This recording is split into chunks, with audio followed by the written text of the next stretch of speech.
Big dog, the devil himself. You finna leave, my boy? Yeah, I'll come right back, man. I gotta go. Slide! It's my little brother's birthday. I gave him a present. Slide!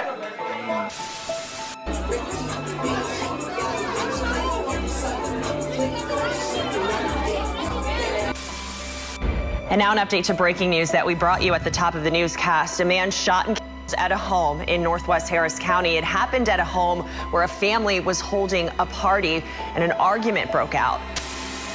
I ain't never bump heads with Shorty, man. It's fucked up what happened to him, though.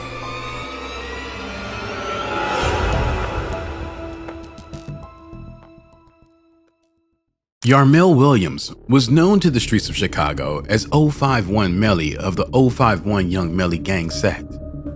From every account of friends and even enemies, he was a down-to-earth individual with charisma, but was also ruthless and struck fear in those who were his rivals. With the body count rumored to be within the double digits, he was given the sinister yet fitting name, the Gravedigger.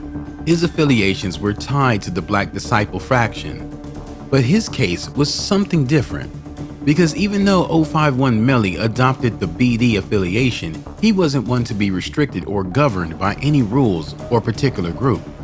In the gang culture, this is what's known as a renegade BD, meaning that if someone crossed him that is also a BD, then he will retaliate and take their life, or in gang terminology, he was also BDK. To him, no one was above getting dealt with. One of the most reckless BDs out here, but I'm BDK, but he BD. Due to how he moved and the reputation of his name, 051 Melly was respected throughout various sets in Chicago. This reckless lifestyle, however, did come with its own weight, one that was heavy on his mind, given all the friends and loved ones he lost. While this might prompt a regular person to divert from that lifestyle, Melly was no regular person. He instead got even colder, wanted revenge on anyone that had a part to play in taking the lives of those he called comrades. No one was safe, not his rivals, not their loved ones, if they were around when he preyed on them. That's how warped his mind had become. And that's the reality many youths don't realize until it's too late. The human mind isn't made to experience that constant pain from loved ones passing away. At some point, it begins to shape your mind, and it was hell to pay for anyone that got in 051 Melly's way. This, however, didn't mean his life wasn't in danger, just like his rivals, because understandably, due to how he was wired to hunt and assassinate his enemies, they wanted him gone. In fact, they tried many times, and even got as far as injuring him, including an alleged headshot, but 051 Melly survived every attempt they made. Sadly, his luck was on the verge of running out, because one attempt of his life proved successful. What's even more tragic is that it happened in the vicinity of another Chicago gang faction that he developed very close ties with, Jarrow City. September 1st, 2019, Melly would be scheduled to attend a party in an apartment at the 6100 block of South St. Lawrence Avenue, which was Jarrow City's turf. Thinking he was close with that set, everything would be fine as he would be in the company of people he trusted and people that trusted him. The thing with living a life in the streets is that many people hold hate in their heart for deeds you may have done in the past to them or people they love. Just as Melly had it out for revenge on his rivals, so were persons out for him. That's exactly what led to his life being lost. That day, before he made his way to the party, he was warned by an affiliate that a particular rival was present, so he shouldn't show up. Melly, however, being the fearless person he was, he decided to go anyway.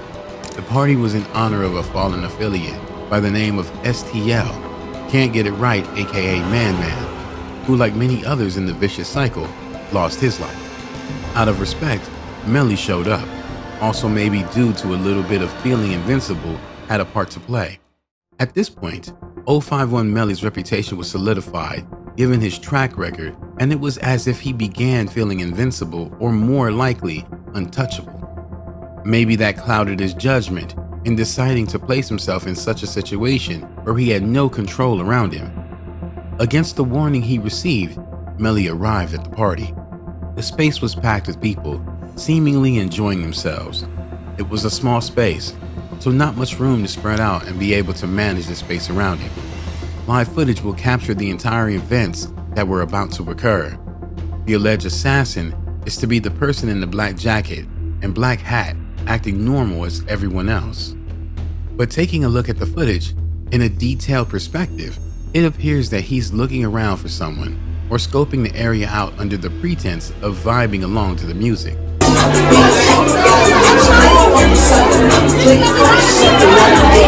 Then a few seconds later, you can see him turn his head, and his head stays in that direction while his body begins to turn, almost as if he spotted the target he was scheming upon.